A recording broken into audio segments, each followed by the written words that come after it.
Cumprimentamos a todos com a paz de nosso Senhor e Salvador Jesus Cristo. Estamos iniciando mais um EBD da TV.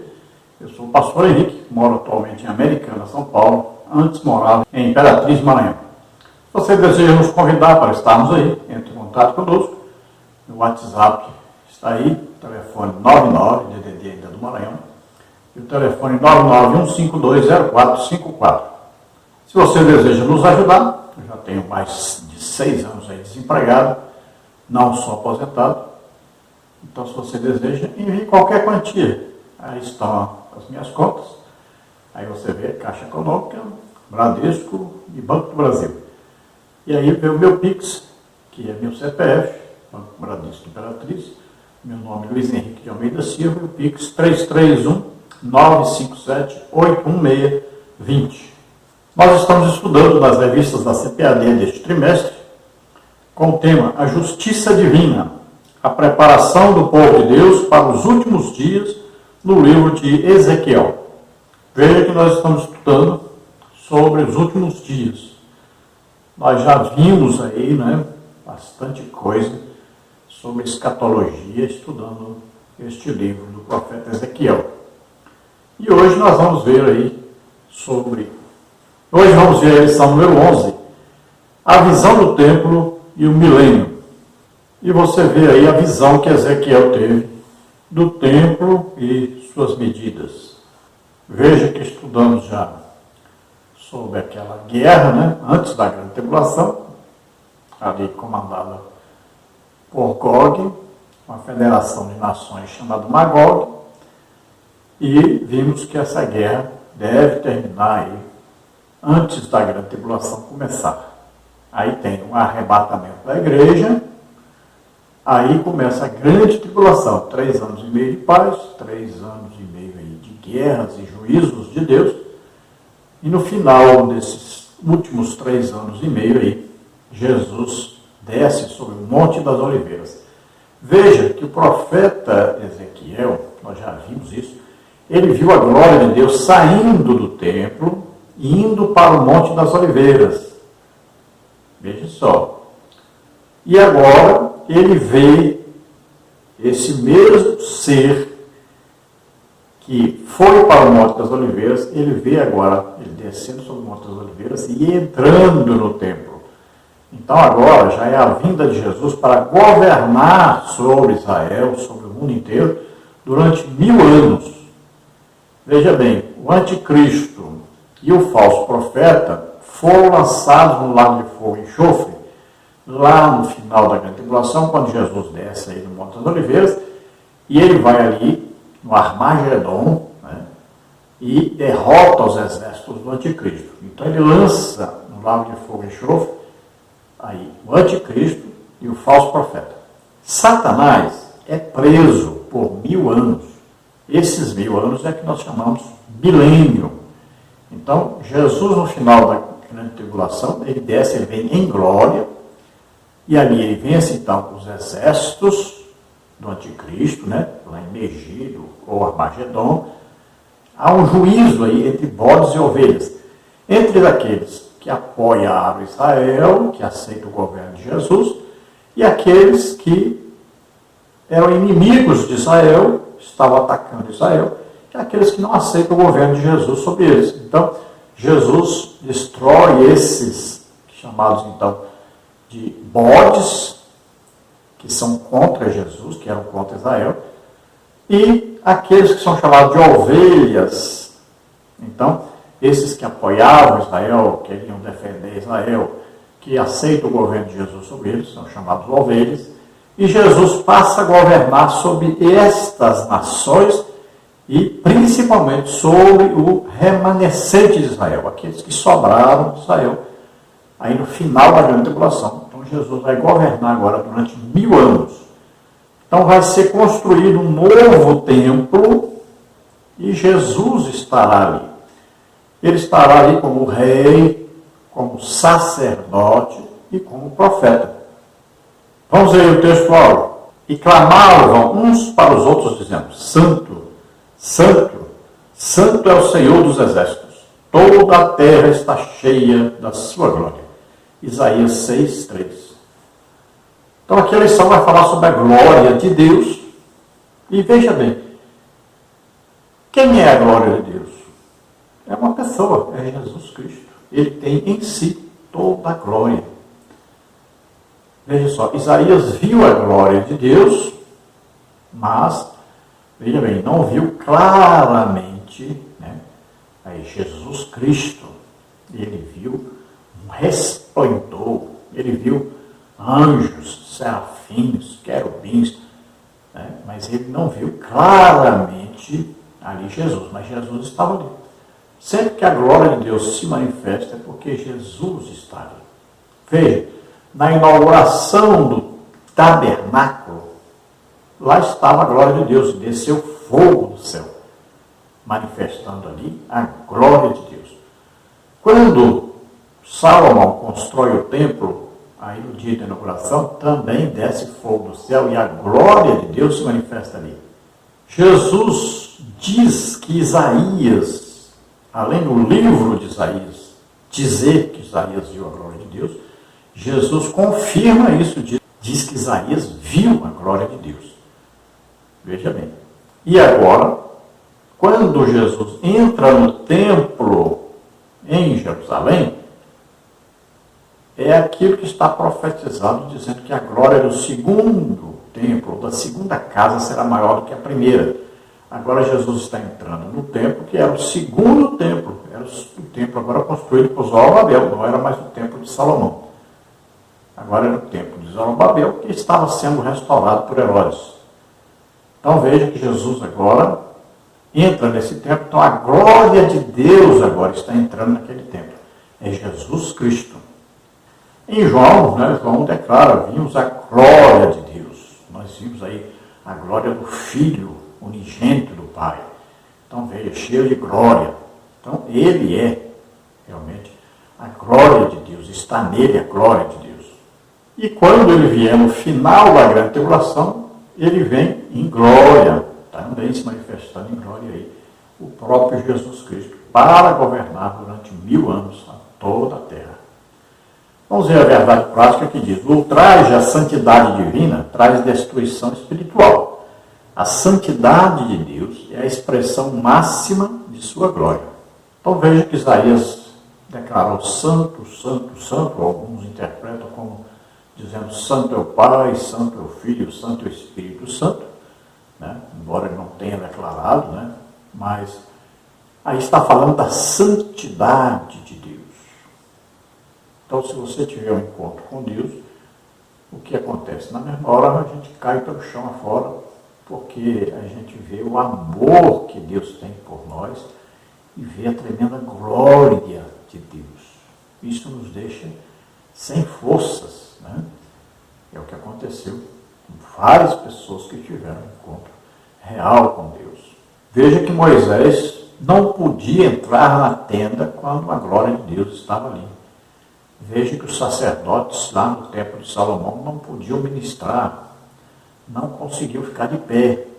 Então nós vamos ver aí, né, que várias vezes quando Deus se manifestou, a sua glória apareceu, os homens não suportaram ficar de pé. E veja também o apóstolo João, revelando o Apocalipse, né? Ele estava ali aos pés de Jesus também, recebendo a revelação. Então Deus é de uma santidade terrível, assustadora. A pessoa pensa que vai morrer quando vê a glória de Deus. É a única coisa que a pessoa consegue pensar nessa hora. Que ele não vai aguentar, que ele vai morrer. Tamanha é a santidade de Deus. Tamanho é o amor que Deus tem para conosco. Vamos ver a leitura bíblica em classe, que está em Ezequiel 43, de 1 a 9, que diz assim: Então me levou à porta que olha para o caminho do Oriente. E eis que a glória do Deus de Israel vinha do caminho do Oriente, e a sua voz era como a voz de muitas águas, e a terra resplandeceu por causa da sua glória. E o aspecto da visão que vi era como a da visão que eu tinha visto quando vim destruir a cidade. E eram as visões como a que vi junto ao rio Quebar, e caí sobre o meu rosto. E a glória do Senhor entrou no templo pelo caminho da porta cuja face está para o lado do Oriente. E levantou-me o Espírito e me levou ao ato interior, E eis que a glória do Senhor encheu o templo, e ouvi uma voz que me foi dirigida de dentro do templo, e um homem se pôs junto de mim, e me disse: Filho do homem, este é o lugar do meu trono, e o lugar das plantas dos meus pés, onde habitarei no meio dos filhos de Israel para sempre.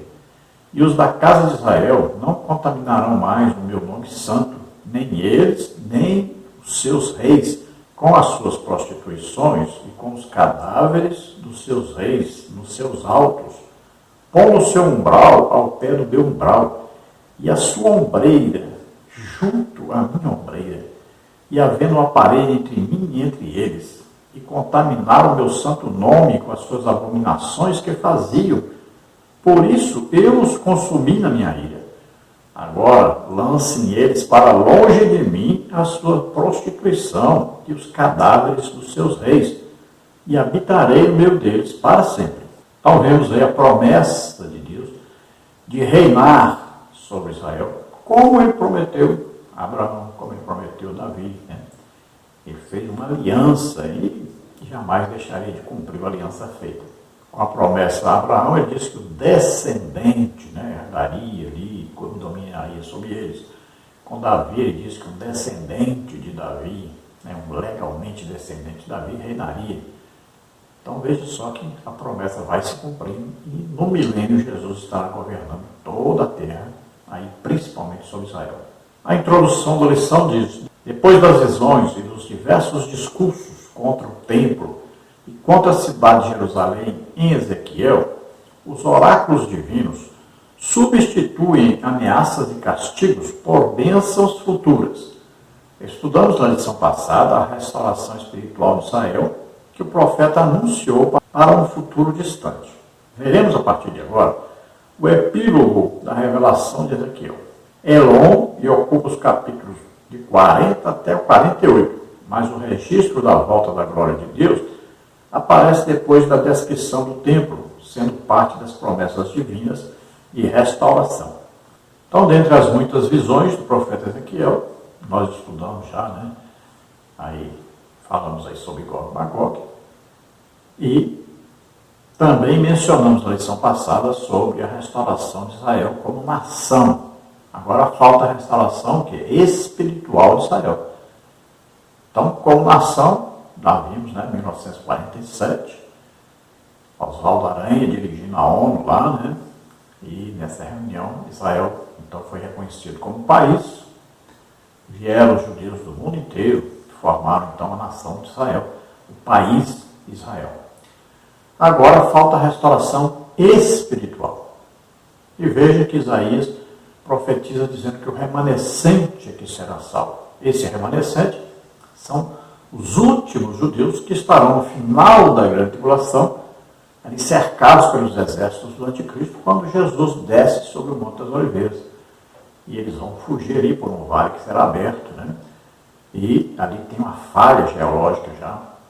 E Jesus destruirá os inimigos de Israel no Vale do Armagedon, ou Egito, e vem então para o juízo bodes e ovelhas, e começa a governar sobre Israel então durante 1000 anos. Então esta é a restauração espiritual, que agora, ali no final da grande tribulação, Jesus desce sobre o Monte das Oliveiras e diz para eles: olha o que vocês me fizeram, e mostrar as mãos, o lado furado, os pés furados. Será derramado sobre eles o Espírito da graça, de súplica, Eles vão clamar. E Jesus então desce, ali bem devagarinho, sobre o Monte das Oliveiras, e eles vão então se converter, vão acreditar agora que Jesus realmente é o Messias, que veio. Eles não o receberam, mas Jesus ressuscitou e agora está ali. E eles agora são salvos, então, e o Espírito Santo vem sobre eles. Por que não veio antes? Porque o Espírito Santo só vem sobre aqueles que acreditam que Jesus morreu e ressuscitou. E que ele é realmente o Messias, é Jesus Cristo. Então ali, eles vão crer, vai ser derramado o Espírito Santo sobre eles. E durante o milênio serão povo de Deus, governados diretamente por Jesus Cristo. Então aí acontece o que? A restauração espiritual de Israel. Nesta lição nós vamos ver os seguintes tópicos e os seguintes subtópicos. No tópico 1, sobre o que vem depois da restauração. Subtópico 1, a porta oriental do templo. Subtópico 2, 3 observações importantes.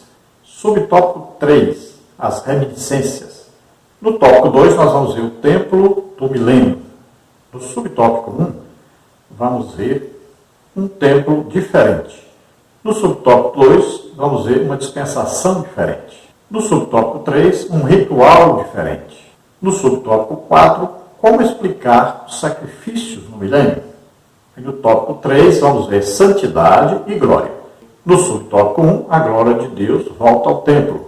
No subtópico 2, a identidade do guia celestial. E no subtópico 3, santidade para sempre.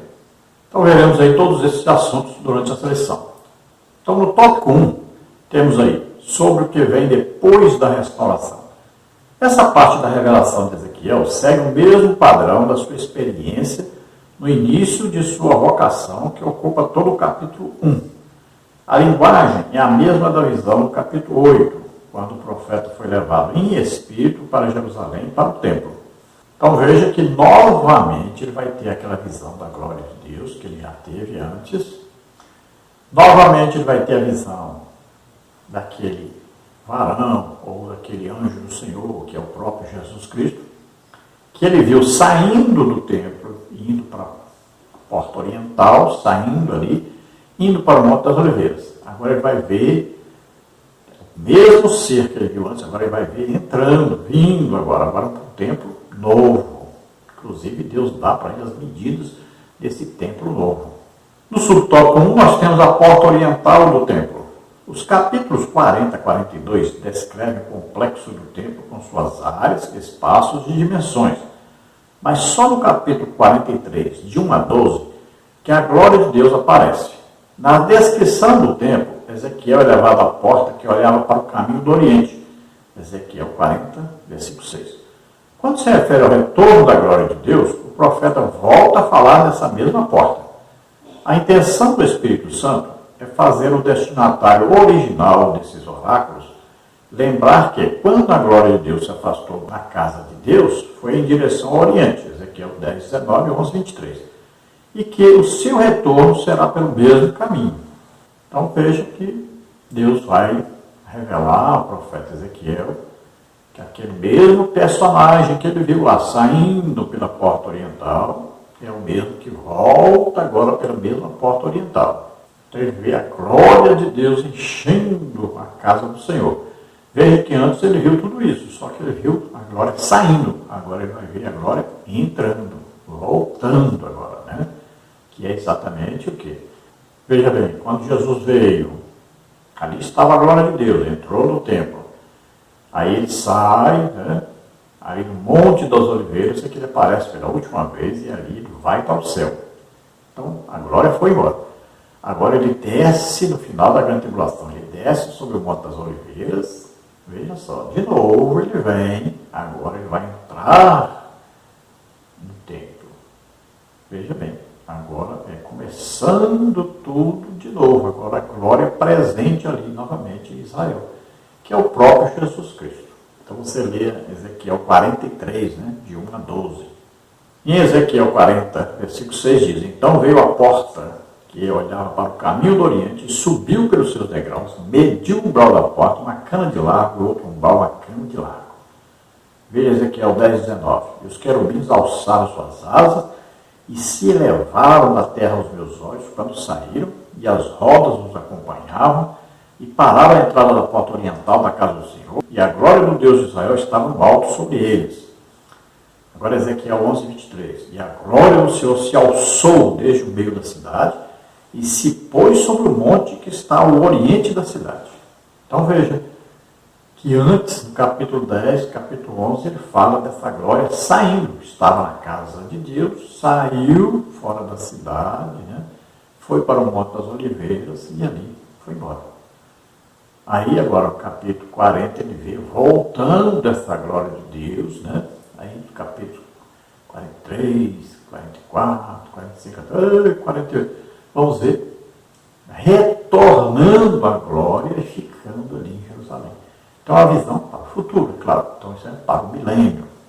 Começando, lembre-se bem, no final da grande tribulação, quando Jesus vem em glória para destruir os exércitos do anticristo. E aí, então, ele começa o milênio. No subtópico 2, 3 observações importantes.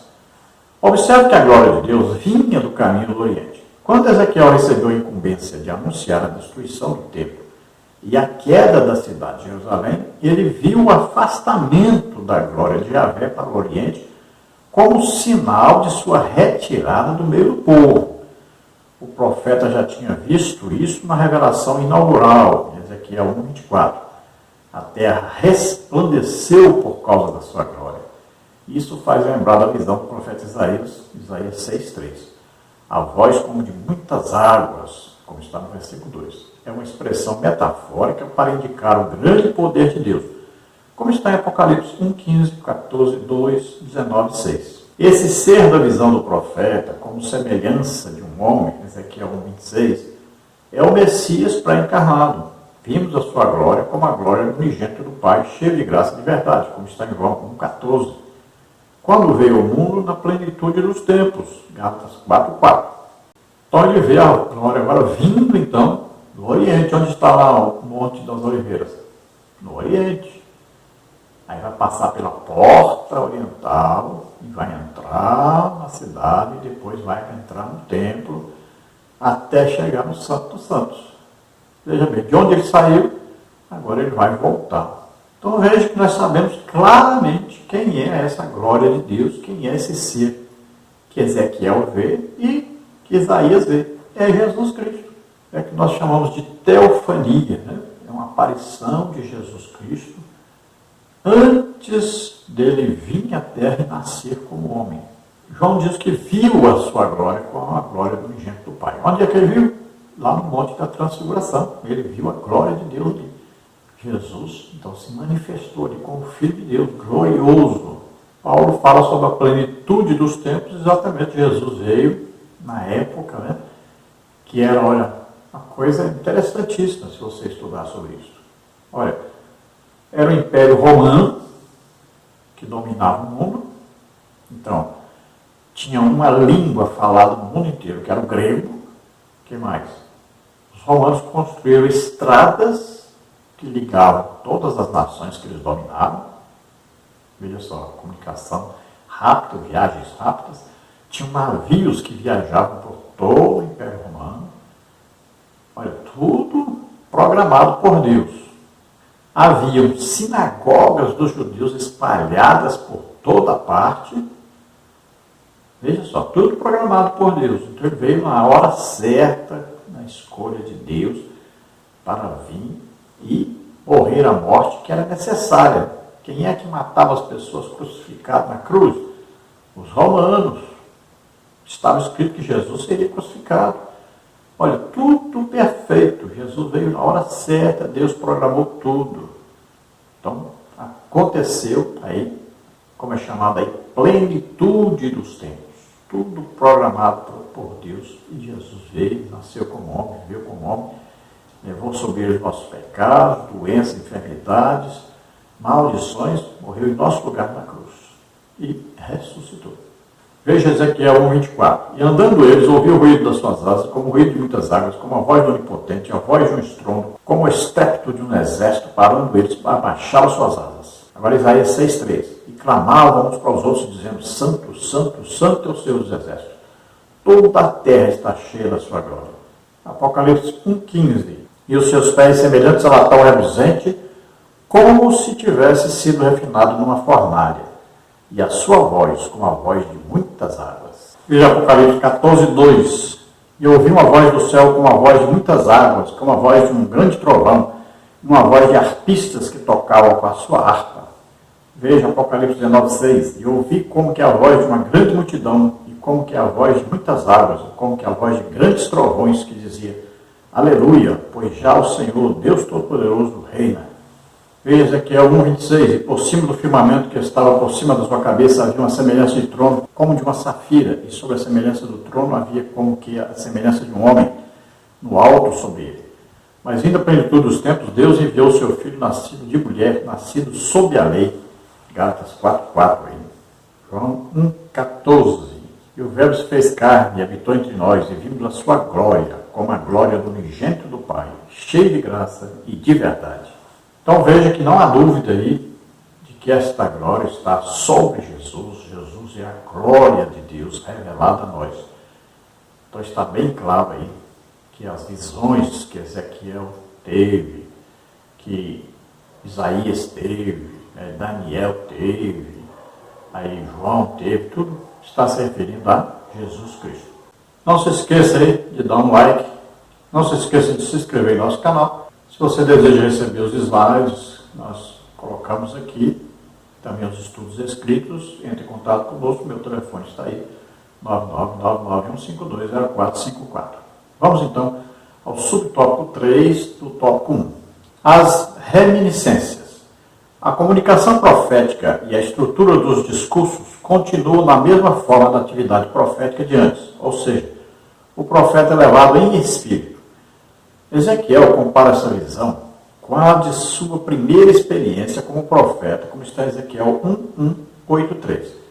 Estudamos na lição 4 que a glória de Javé se retirou do templo de Jerusalém como sinal da retirada da sua presença do meio do seu povo.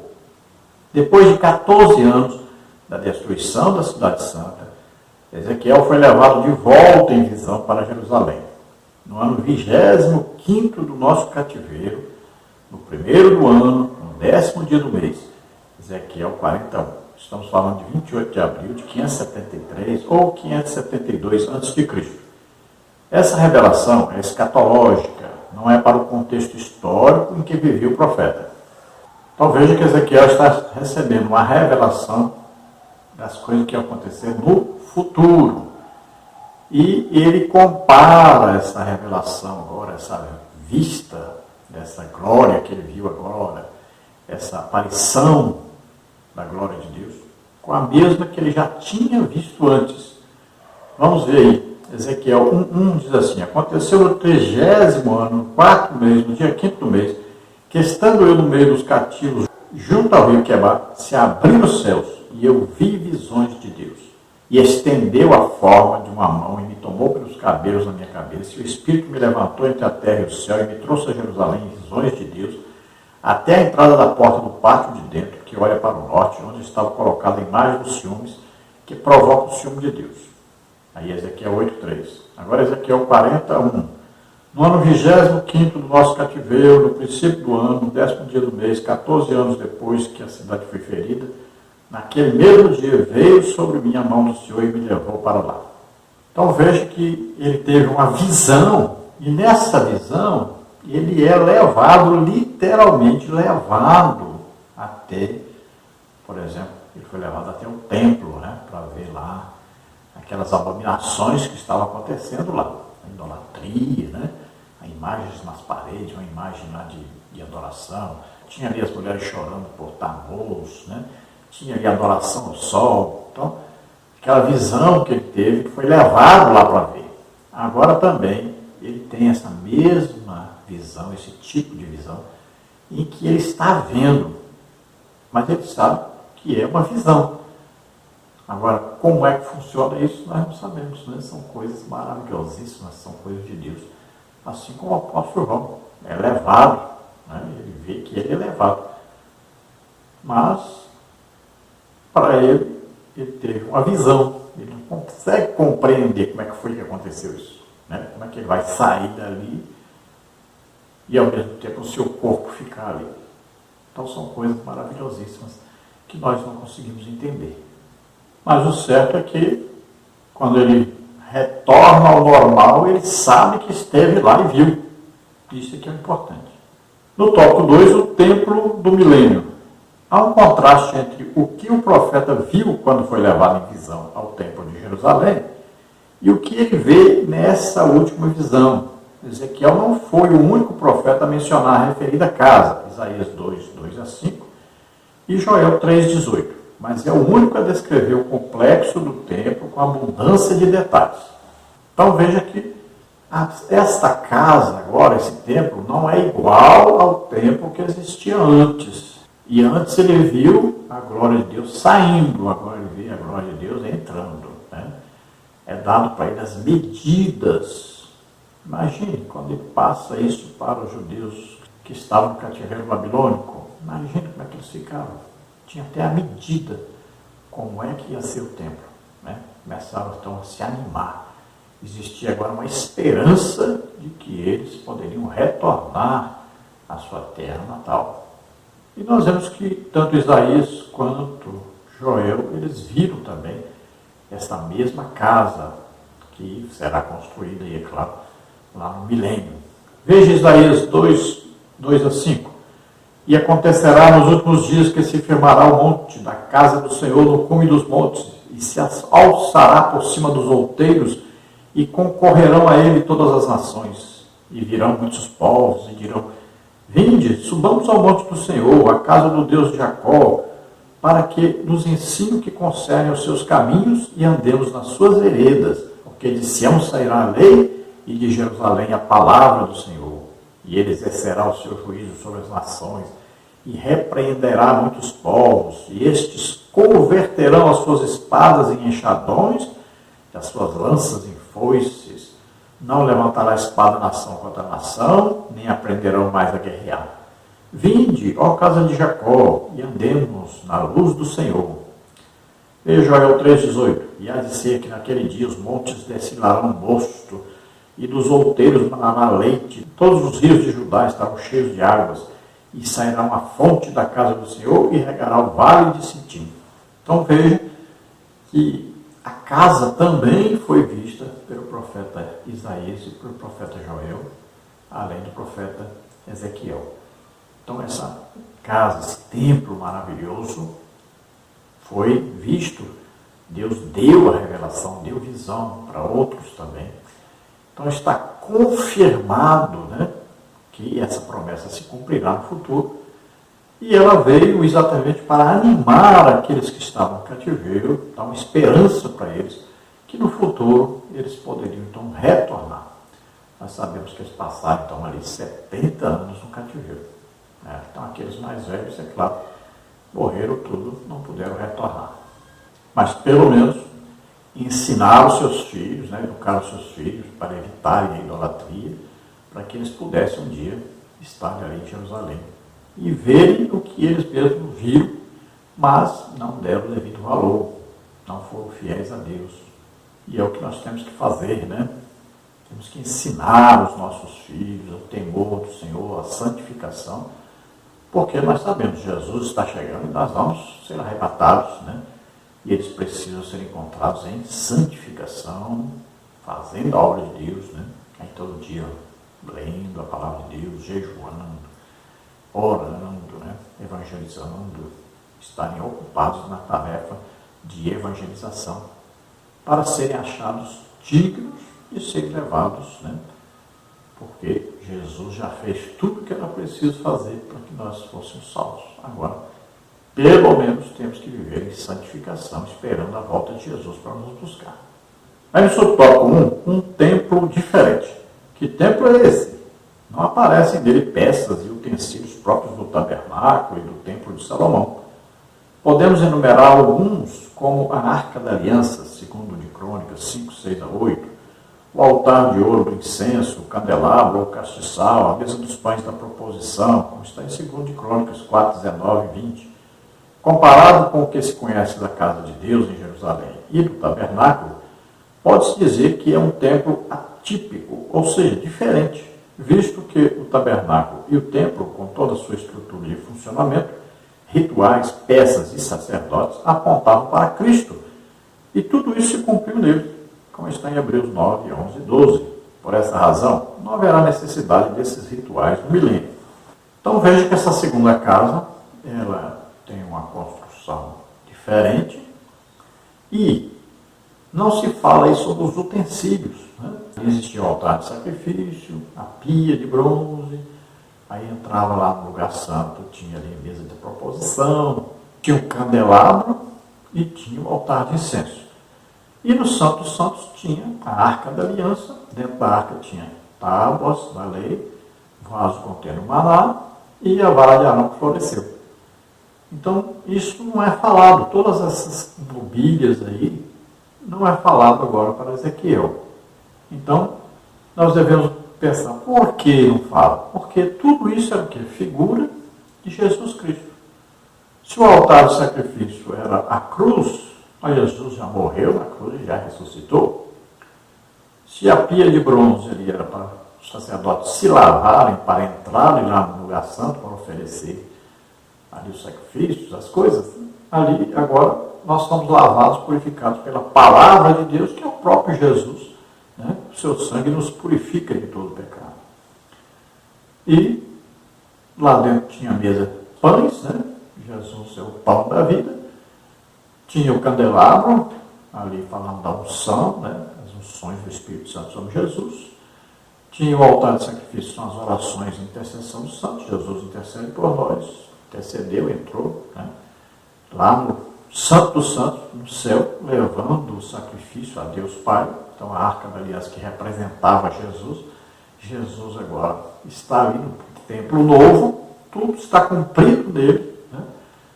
Então não tem necessidade dessas mobílias, mas tudo aí é o que? Símbolo, referência, tipo de Cristo, né? Símbolos que indicavam Jesus Cristo. E Jesus está agora no segundo templo, então não tem necessidade dessas coisas mais. Veja, 2 Crônicas 5, 6 a 8. Então o rei Salomão e toda a congregação de Israel que se tinham congregado com ele diante da arca, sacrificaram carneiros e bois que se não podia contar, nem numerar por causa da sua multidão. Assim trouxeram os sacerdotes a arca do concerto do Senhor, seu lugar, o oráculo da casa, a santidade das santidades, até debaixo das asas dos querubins, porque os querubins estendiam ambas as asas sobre o lugar da arca, os querubins por cima cobriu a arca e os seus varais.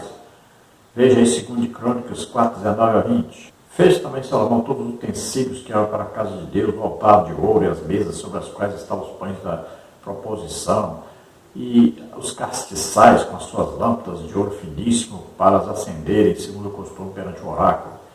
Veja Hebreus 9, 11 e 12. Mas vindo Cristo, o sumo sacerdote dos bens futuros, por um maior e mais perfeito tabernáculo, não feito por mãos, isto é, não desta criação, nem por sangue de bodes e de bezerros, mas por seu próprio sangue entrou uma vez no santuário, havendo efetuado uma eterna redenção. Então, cremos que vai haver uma casa, um templo, cremos que Jesus estará ali, cremos que haverão também ofertas, né, de todas as nações oferecidas a Jesus. Vamos continuar aí para nós entendermos melhor essas coisas aí. No subtópico 2, uma dispensação diferente. O último bloco do livro de Ezequiel, capítulos 40 a 48, foca o novo templo. Veja aí, capítulo 40, do versículo 1, até o capítulo 43, versículo 12.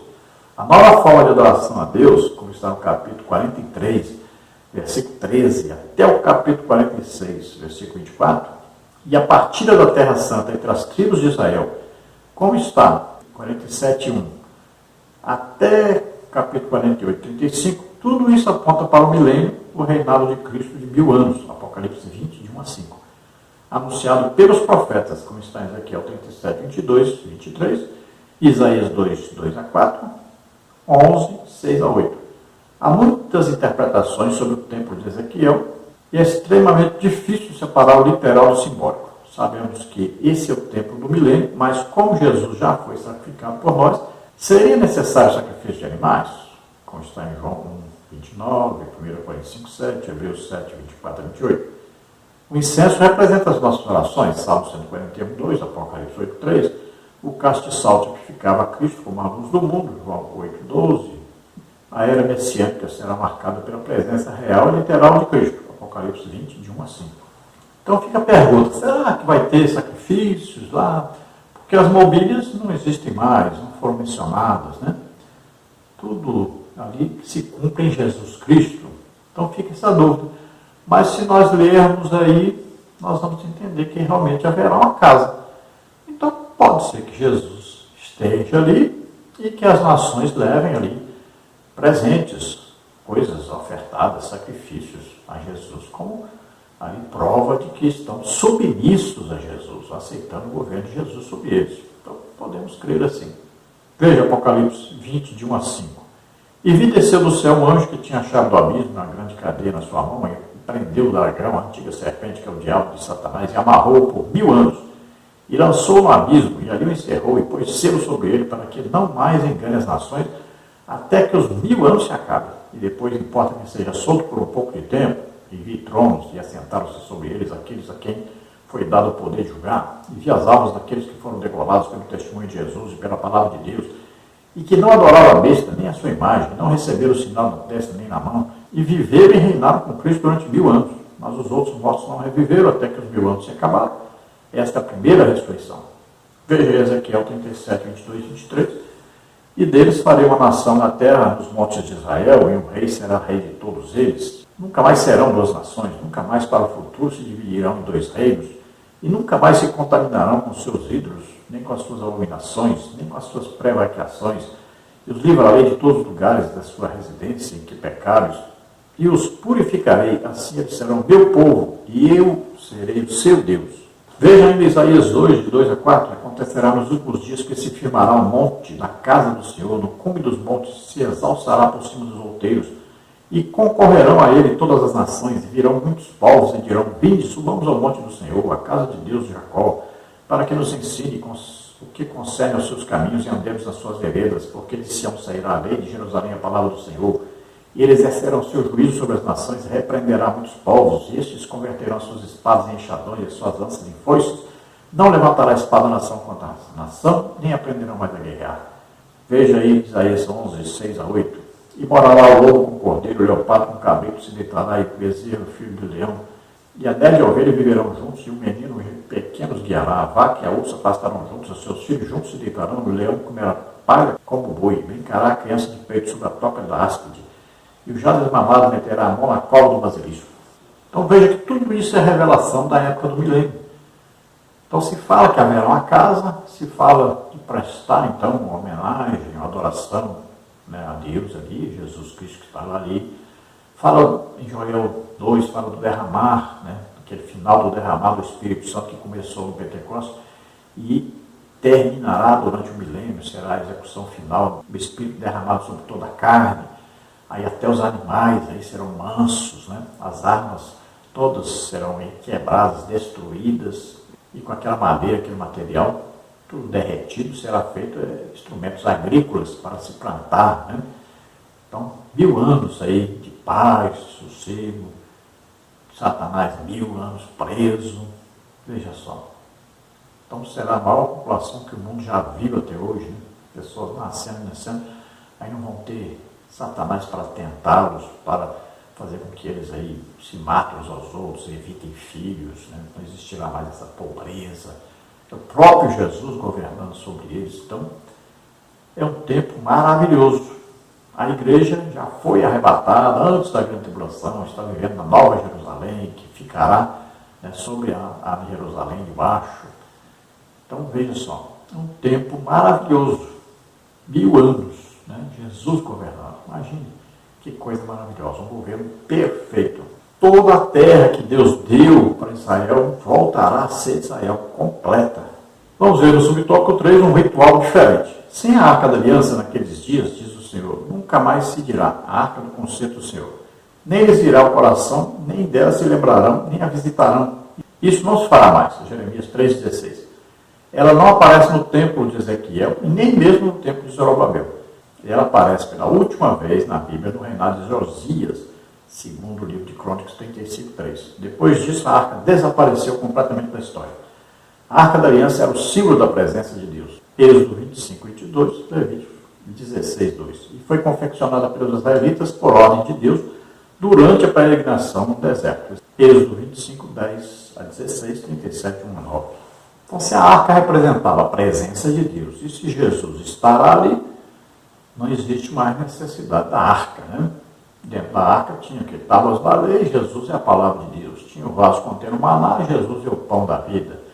Tinha a vara de Arão que floresceu, indicando ali a renovação da vida, e Jesus é o caminho, a verdade e a vida, né? Ali podemos dizer que as tábuas representavam Deus Pai, o vaso contendo maná representava Jesus, a vara de Arão representava o Espírito Santo. Então, se Jesus mesmo estará ali, não tem mais a necessidade da arca. A presença de Deus já estaria, o próprio Jesus, né? A glória de Deus já estaria, o próprio Jesus Então não existe mais necessidade, ninguém vai mais nem lembrar de arca, nem pedir arca, nem correr atrás de arca mais. Mesmo porque lá no tempo do rei Josias, foi a última vez que a arca foi citada. Alguns acreditam até que Jeremias escondeu essa arca. Agora não sabemos. Mas nunca mais se viu falar nessa arca. No tempo que Jesus esteve aqui na terra, entrou no templo, não existia mais arca. Eles faziam ali um monte de sacrifício e tal, mas não existia mais arca. Era tudo uma farsa, na verdade. Né? Passaram um tempão aí sem nem ouvir uma profecia de Deus falando com eles, sem nada. Se esqueceram totalmente de Deus. Não é que Deus parou de falar, Deus falava. O problema é que eles não ouviam mais. E também eles não tinham nenhuma convicção da presença de Deus com eles, porque a arca não estava ali para eles. Sem a arca não existia a presença de Deus. Veja Jeremias 3,16. Sucederá que, quando vos multiplicardes, frutificardes na terra, naqueles dias do Senhor, nunca mais se dirá a arca do concerto do Senhor. Nem lhes virá ao coração, nem dela se lembrarão, nem a visitarão. Isso não se fará mais. Veja 2 Crônicas 35:3. E disse aos levitas que ensinavam a todo Israel e estavam consagrados ao Senhor: onde a arca sagrada na casa que edificou Salomão, filho de Davi, rei de Israel, não tereis mais esta carga aos ombros. Agora servi o Senhor vosso Deus e o seu povo de Israel. Veja Êxodo 25:22. E ali virei a ti e falarei contigo de cima do propiciatório, do meio dos dois querubins, que estão sobre a arca do testemunho, tudo o que eu te ordenar para os filhos de Israel. Veja Levítico 16:2. Disse, pois, o Senhor a Moisés: dize a Arão, teu irmão, que não entre no santuário todo o tempo para dentro do véu, diante do propiciatório que está sobre a arca, para que não morra, porque eu apareço na nuvem sobre o propiciatório. Veja Êxodo 25, de 10 a 16. Também fará uma arca de madeira de cetim, o seu comprimento será de 2,5 côvados, e a sua largura de 1,5 côvado, e de 1,5 côvado a sua altura, e cobrirás de ouro puro por dentro e por fora, cobrirás e farás sobre ela uma coroa de ouro ao redor, e fundirás para ela 4 argolas de ouro, e as porás nos 4 cantos dela, 2 argolas de um lado dela e 2 argolas do outro lado dela, e farás varas de madeira de cetim, as cobrirás com ouro, e meterás as varas das argolas aos lados da arca, para se levar com elas a arca. As varas estarão nas argolas da arca, e não se tirarão dela. Depois porás na arca o testemunho que eu te darei. Aí você pode ler Êxodo 37, de 1 a 9 também. Então, tudo aí falando sobre a arca. Depois vamos ver Jeremias dizendo que nesse tempo aí do milênio ninguém falaria mais de arca, não tinha mais necessidade de arca. Ezequiel vai ver aí a construção do templo, não menciona mais a arca. Então, Jesus está ali, Jesus é Deus, não tem mais necessidade da arca. A presença de Deus é o próprio Jesus. Então nós devemos tomar cuidado, né? Muita gente aí, por exemplo, está fazendo e construindo templo aí, dizendo que é templo, o mesmo templo de Salomão, substituindo o templo. Aí estão colocando arca aí, vários templos, várias igrejas, denominações têm uma arca da aliança lá. A presença de Deus, gente, é espiritual, Jesus está em nosso meio, né? Deus é espírito. Não tem nada a ver com objeto, isso é Antigo Testamento, né? E olha que Deus destruiu aquele templo, a arca desapareceu. São objetos. Então tomemos cuidado com essas coisas, né? Hoje não temos mais necessidade desses objetos.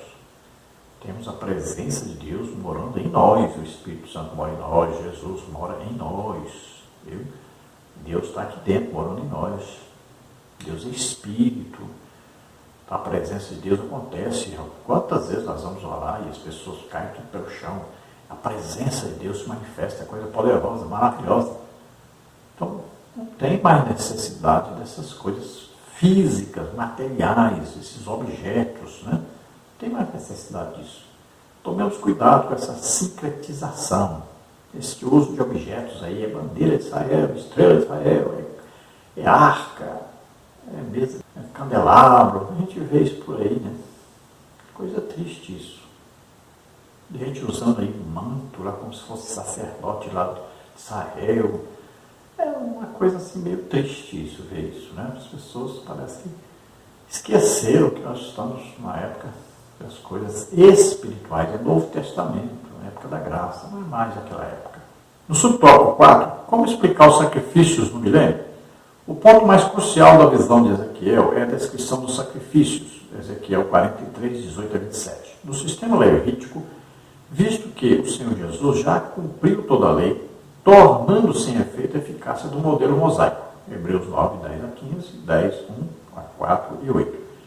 O apóstolo Paulo usa uma metafórica linguagem do sistema de sacrifícios do Antigo Testamento para o culto e o serviço cristãos. Romanos 12, 1, 2, 1 Coríntios 9, 13, 14, Filipenses 4, 18. Mas existem diversas explicações para os sacrifícios no milênio em Ezequiel. Uma delas, e a principal, considera o sacrifício como literal, como memória do sacrifício de Cristo, assim como a ceia do Senhor será celebrada no reino de meu Pai, Mateus 26, 29, ou no reino de Deus, Marcos 14, 25. Então você pode ver aí Ezequiel 43, 18 a 27, falando desses sacrifícios. Pode ver Hebreus 9, de 10 a 15. Então veja que está indicando aí que vem a perfeição através de Cristo. Tudo aquilo era símbolo, né? Vamos continuar vendo as referências. Hebreus 10, de 1 a 4 diz assim: porque tendo a lei a sombra dos bens futuros, e não a imagem exata das coisas, nunca pelos mesmos sacrifícios que continuamente se oferece cada ano, pode aperfeiçoar os que a ele se chegam. De outra maneira, teria deixado de se oferecer, porque purificados uma vez os ministrantes, nunca mais teriam consciência do pecado. Desses sacrifícios, porém, cada ano se faz a comemoração dos pecados, porque é impossível o sangue dos touros e dos bodes tire pecados. Hebreus 10, 8 diz: como acima disso, sacrifício e oferta e holocausto e oblações pelo pecado não quiseste, nem te agradaram, os quais se oferecem segundo a lei. Veja ainda Romanos 12, 1 e 2. Rogo-vos, pois, irmãos, pela compaixão de Deus, que apresenteis o vosso corpo em sacrifício vivo, santo e agradável a Deus, que é o vosso culto racional. Não vos conformeis com este mundo, mas transformai-vos pela renovação do vosso entendimento, para que experimenteis qual seja a boa, agradável e perfeita vontade de Deus. Então nós vemos aí que esses sacrifícios, né, que se faziam, se ofereciam no Antigo Testamento, não tem mais o valor que tinha naquele tempo. Então foi tudo ordenanças de Deus para aquela época, porque eram figura de Jesus no seu sacrifício. Quando Jesus veio, então, tudo aquilo parou de existir, parou de ter valor, porque Jesus é o cumprimento de tudo, e ele mesmo fez o sacrifício perfeito, morrendo por nós na cruz, e ressuscitando. Então não existe mais a necessidade daqueles sacrifícios, não existe mais também a adoração a Deus através de objetos. Então agora, Deus é Espírito, Jesus diz para a samaritana, os verdadeiros adoradores adoram o Pai em Espírito e em verdade. Não é? E não é nem um monte, nem no outro. Tem gente ainda indo para o monte, vai para o monte, vai não sei para onde, não sei o quê. Como se Deus estivesse lá, não estivesse onde Ele está. Né? Ainda tem gente com essas coisas ainda para ele, por aí, para todo lado. Né? Mas olha, onde nós estivermos, Deus está porque Ele mora dentro de nós. Então tome cuidado com isso. Nós estamos vivendo numa época assim, meio complicada, né? Tem igrejas de todo jeito, denominações, e que as pessoas tenham e não entender a palavra de Deus e querem fazer do jeito deles, né? Estão fazendo aí coisas absurdas. Então deixemos essas coisas, vamos ser aí cristãos maduros, vamos ter comunhão com Deus, principalmente levantar de madrugada, orar pelo menos 1 hora todo dia. Ore também muito em línguas, aí para ser edificado. Leia a Bíblia, todo ano leia a Bíblia toda. Jejue, evangelize. É isso que você tem que fazer. Aí congregue, né? Ali estude a palavra de Deus, ouça a pregação, Deus falar com você, tenha comunhão com os irmãos, no corpo de Cristo que é a igreja. Mas deixe essas coisas, né? Esses excessos, esses extremos, principalmente essas coisas aí do sincretismo religioso. Não se esqueça aí de dar o like e não se esqueça de entrar em contato se você deseja receber os slides que nós colocamos aqui, os estudos escritos para ajudar mais ainda na lição. Então, entre em contato conosco, nós enviaremos para você gratuitamente. Vamos ao tópico 3, Santidade e Glória. No subtópico 1, a glória de Deus volta ao templo.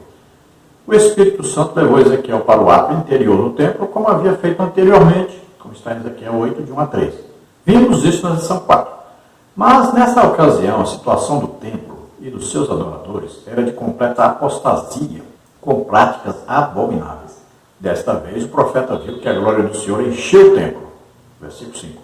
Como aconteceu com Moisés na dedicação do tabernáculo a Deus, como está em Êxodo 40, 34 e 35, e com o rei Salomão na inauguração do templo, consagrando-o a Deus, como está em 2 de Crônicas 7, 1 e 2, o retorno da glória de Javé significa a volta da presença de Deus no meio do seu povo.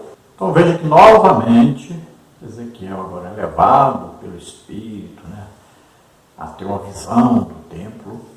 Agora, antes ele tinha visto que lá no templo existiam abominações, ou seja, existia uma imagem, eles estavam adorando imagem, tinha alguns que estavam adorando o sol, tinha alguns chorando por talvos, as mulheres, tinha nas paredes imagens, havia adoração de todo jeito. Ele foi levado a ver tudo isso, então ele viu que o juízo de Deus estava programado para acontecer ali. Agora é o contrário, ele vê que agora a bênção de Deus está chegando e vem para haver então a época de bonança, de bênção de Deus sobre Israel, e agora a união também, tanto os de norte como os do sul, tanto Israel como Judá, todos vão ser unidos numa mesma nação. Então ele vê que aquela glória que se manifestou lá no templo de Moisés, no tabernáculo, a outra que se manifestou no templo de Salomão, essa glória volta agora, só que agora volta muito maior, porque agora é Jesus Cristo mesmo que estará ali, é Deus mesmo morando ali. Veja que alguns têm uma visão de uma Jerusalém terrestre com uma nova Jerusalém celeste que pairará sobre a Jerusalém da terra. É o que se casa mais perfeitamente com as revelações que nós vemos a respeito do milênio. Êxodo 40, 34 e 35 diz: então a nuvem cobriu a tenda da congregação e a glória do Senhor encheu o tabernáculo de maneira que Moisés não podia entrar na tenda da congregação, porquanto a nuvem ficava sobre ela e a glória do Senhor enchia o tabernáculo. 2 de Crônicas 7, 1 e 2 diz: e acabando Salomão de orar, desceu o fogo do céu e consumiu o holocausto e o sacrifício, e a glória do Senhor encheu a casa, e os sacerdotes não podiam entrar na casa do Senhor, porque a glória do Senhor tinha enchido a casa do Senhor. Então vimos que havia uma gloriosa presença de Deus ali, desceu fogo lá no tabernáculo, desceu fogo depois no templo. Tudo isso uma manifestação da glória de Deus. Depois nós vimos que Ezequiel viu também o templo, viu preparado para o juízo, e agora ele vê preparado para a bênção de Deus, para Jesus estar morando ali, estar vivendo ali com eles durante 1000 anos, governando sobre eles. Então antes havia uma apostasia, e agora há uma restituição espiritual sobre o povo. No subtópico 2 nós temos a identidade do guia celestial. Na sua visão, Ezequiel viu no interior do templo um personagem, diz o profeta: um homem se pôs junto a mim. Versículo 6. Pelas características, tudo indica se tratar do anjo do Senhor, que é o próprio Javé, pois ele fala em primeira pessoa. Este é o lugar do meu trono e o lugar das plantas dos meus pés, onde habitarei no meio dos filhos de Israel para sempre. E os da casa de Israel não contaminarão mais o meu nome santo. Versículo 7. Como na revelação a Moisés no Sinai, a manifestação do anjo do Senhor. Então, ali está a presença do anjo do Senhor, que nós entendemos como uma teofania, uma manifestação do próprio Jesus Cristo no Antigo Testamento. E ele diz bem claro, porque ele fala na primeira pessoa, ele está dizendo a respeito dele mesmo. Diz: este é o lugar do meu trono. Veja só, então, é o próprio Deus que está ali, é o próprio Jesus Cristo que está ali. É a glória de Deus ali. No subtópico 3 nós vamos ver a santidade para sempre. Assim como a idolatria foi erradicada definitivamente no meio do povo de Israel durante o exílio na Babilônia, do mesmo modo todas as abominações de prostituição desaparecerão no meio do povo. Será o lugar do trono de Deus e da planta dos seus pés, como está no versículo 7. A santidade de Javé é um dos seus atributos mais solenizados nas Escrituras. 1 Samuel 2:2. E no milênio nunca mais entrará coisa impura na cidade santa. Isaías 52:1. Isso porque esta é a lei da casa. Sobre o cume do monte, todo o seu contorno em redor será santíssimo. Eis que esta é a lei da casa. Ezequiel 43:12. Então veja que agora Deus exige a santidade e diz que ninguém poderá mais entrar na casa de Deus de qualquer maneira, como era no templo, lá no templo de Salomão, durante o o reinado dos reis do templo lá de Zorobabel, né? Imagine, quantas pessoas entravam ali de qualquer maneira, não tinham reverência nenhuma. Agora não, Deus diz aqui só entra quem é realmente santo e eu vou vigiar nisso, não deixo nunca mais entrar aqui qualquer um. Veja 1 Samuel 2,2. Não há santo como é o Senhor, porque não há outro fora de ti, e rocha nenhuma há como o nosso Deus. Isaías 52,1. Desperta, desperta, veste-te da tua fortaleza, ó Sião. Veste-te das tuas vestes formosas, ó Jerusalém, cidade santa, porque nunca mais entrará em ti nem circunciso nem imundo. Ezequiel 43,12. Esta é a lei da casa, sobre o cume do monte, todo o seu contorno em redor será santíssimo. Eis que esta é a lei da casa. Então, veja, nós acreditamos que haverá então uma Jerusalém embaixo e outra Jerusalém em cima, celeste, né? Quem vai poder entrar na celeste? Só se entra lá quem foi transformado no corpo espiritual, né? Quem foi salvo, quem foi arrebatado. Não é qualquer pessoa. Então, há um controle total aí, porque é uma cidade espiritual, onde só entra quem é espiritual, está no estado já de espírito. Foi arrebatado, né? Conclusão. O chamado de Ezequiel para o ministério dos profetas aconteceu pela visão da glória de Deus. É assim que o livro começa, cuja visão ocupa todo o capítulo 1. Outra vez ele foi levado em visão para Jerusalém, quando testemunhou as abominações no interior do templo, razão pela qual a casa de Deus foi destruída. O retorno da glória de Deus acontece depois da restauração espiritual de Israel no novo templo, que Deus mostrou a Ezequiel em visão. Então vimos aí as abominações que existiam no templo, na casa antiga, né?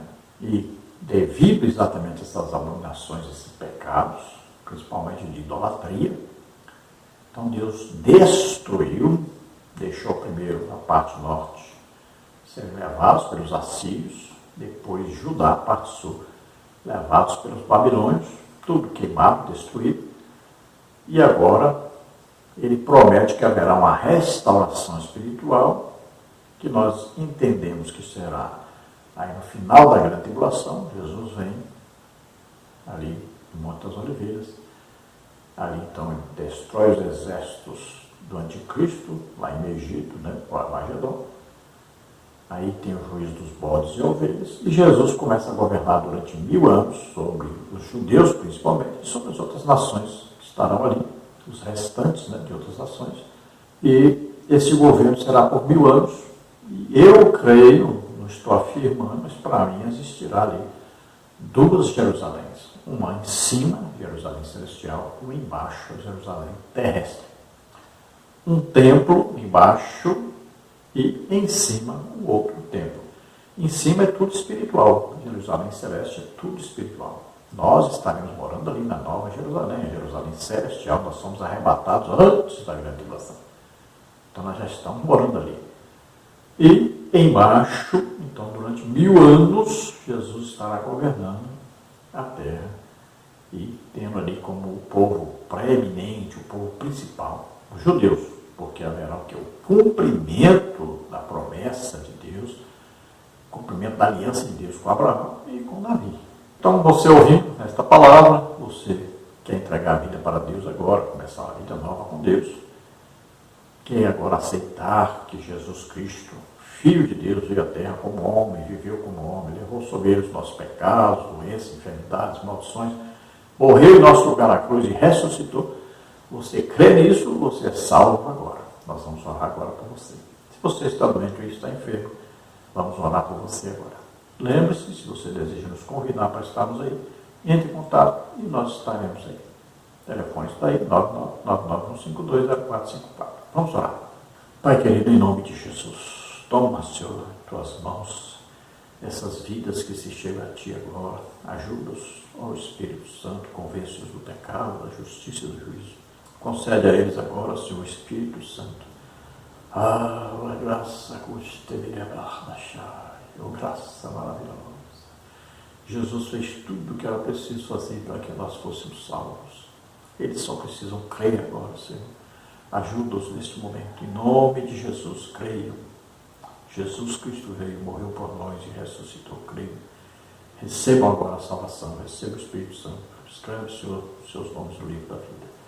Você que está doente, está enfermo, seja curado agora. Em nome de Jesus, toda doença, toda enfermidade, solta essas vidas. Sai daí agora, em nome de Jesus. Toca nele, Senhor, e cura totalmente. Em nome de Jesus te agradecemos. Amém. A paz do Senhor a todos, Deus abençoe. Esperamos ter colaborado, ajudado os irmãos.